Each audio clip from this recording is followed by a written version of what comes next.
In an all-black town where black independence and identity takes center stage, two people fall in love. Although they have different ideas, love and understanding is the tie that binds. My name is Raquel. Welcome and welcome back. Today we're going to be talking about Moonrise Over New Jessup. So let's get started. Alice is a young lady somewhere between 23, 25. I don't recall what city she lives in, but her father has just passed away.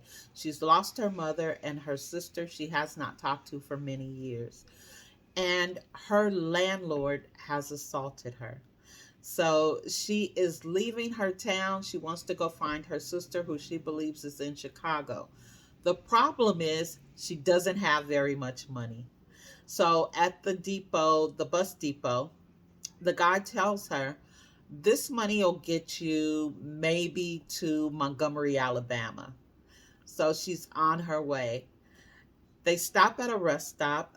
A gentleman gives her 25 cents, 10 cents, whatever it is. He tells her, stretch your legs, go get you a Coke.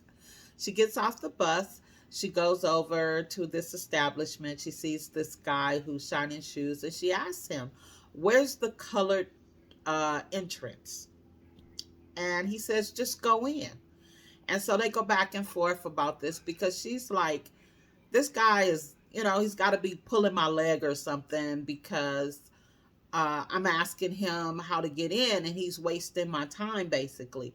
So he tells her, hey, um, look around. There are no people that are not black here.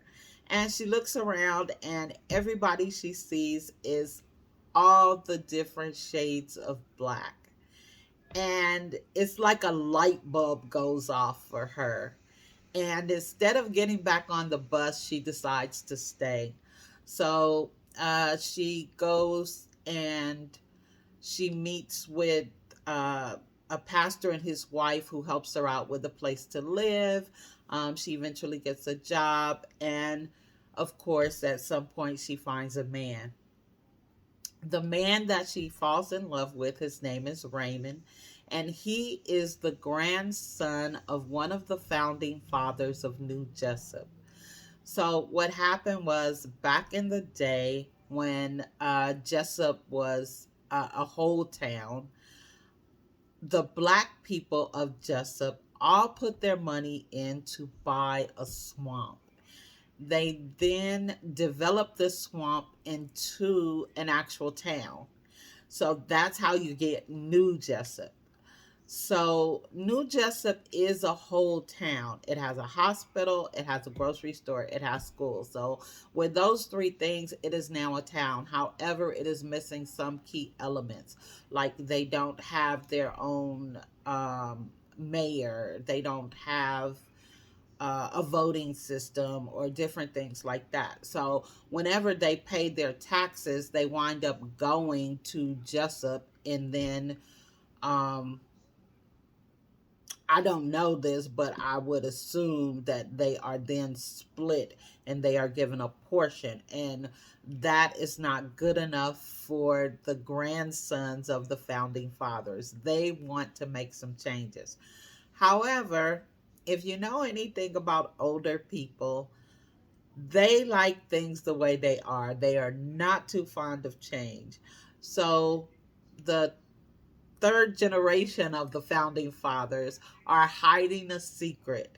And so they are recruiting people and trying to keep this secret because if it gets back to the elders, they could be kicked out of the town. Yes, they do kick people out of the town. Goodbye, don't come back. You're kicked out. So, yeah, they are keeping this secret. Raymond and Alice, Raymond has actually kept the secret from Alice, and Alice by chance found out about the secret, and it causes conflict. So if you can imagine, Like Raymond and his friends and his brother, his family, they've been living this way all their lives. So this is nothing new to him. He was born into this black town. So this is his norm. Alice, on the other hand, she has been assaulted by her landlord, and she's looking for the colored entrance to an establishment. So for me, it seems like Alice is just now being able to exhale or even breathe now that she's in New Jessup. She doesn't have to worry about the entrance or the exit or separate water fountains and just all those things that they went through in the 1950s. This is late 1950s, early 1960s. So Alice is kind of like the founding fathers. I want to keep it the way it is. Like, she doesn't see anything wrong with it. And there isn't necessarily anything wrong with it, but as time passes, you have to progress with the times. Otherwise, you get left behind. And so Alice and Raymond don't agree on what they think should happen in New Jessup. However, Alice is going to stand behind her husband regardless. She doesn't agree, she doesn't participate, but she stands behind her husband. The love that they show in this book between these two people is, oh my God, it is so good. Like, they he cares for her, he cares about her, he takes care of her. Um he he is not letting anybody, including his family, disrespect her. Like, this is what it is. I don't want to get stuck on their love. It is a part of the book, so the romance part of it is great. I love it. But the actual story is really about the town of New Jessup. And because they're keeping it a secret, it is breeding misunderstandings. And so some of the people are thinking that they are wanting to integrate and not stay an all black town. So they're having all these little conversations. People are getting mixed up. There are towns that have a large black population, and there may be even some towns that do have actual 100% black populations. I think in one of my previous videos, I had made mention about a town called Delisle, which is a black town of predominantly lighter skinned people.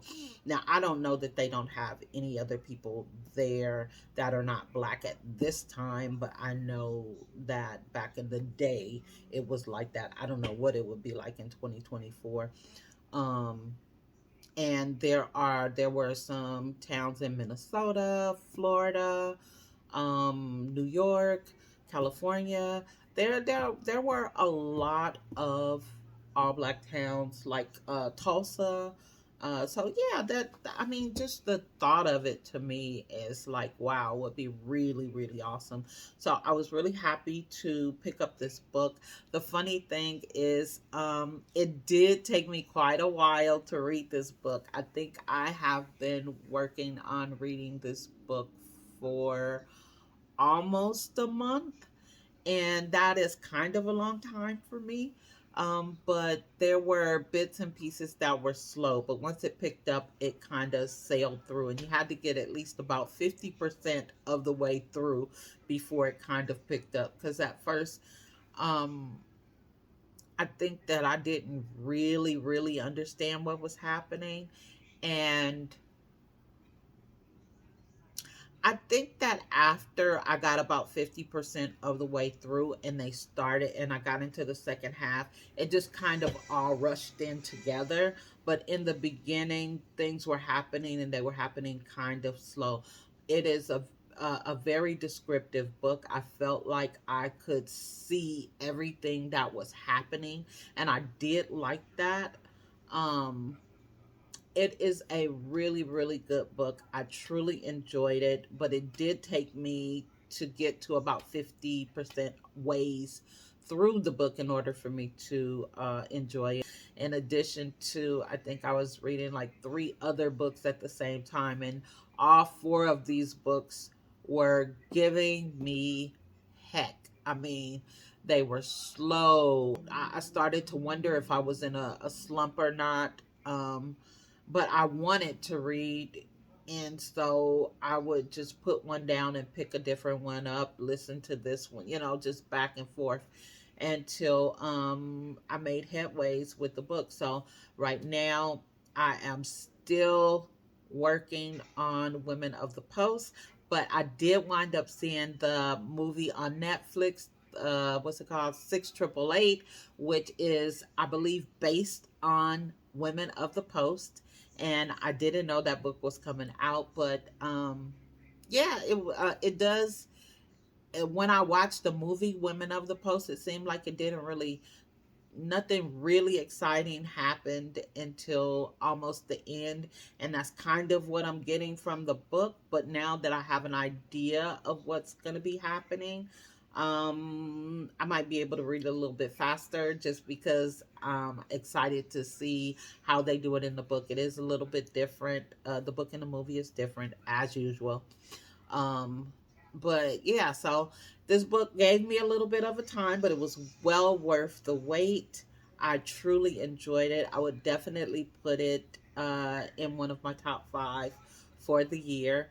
And yeah, so I hope you enjoyed the video. Until next time, see you soon.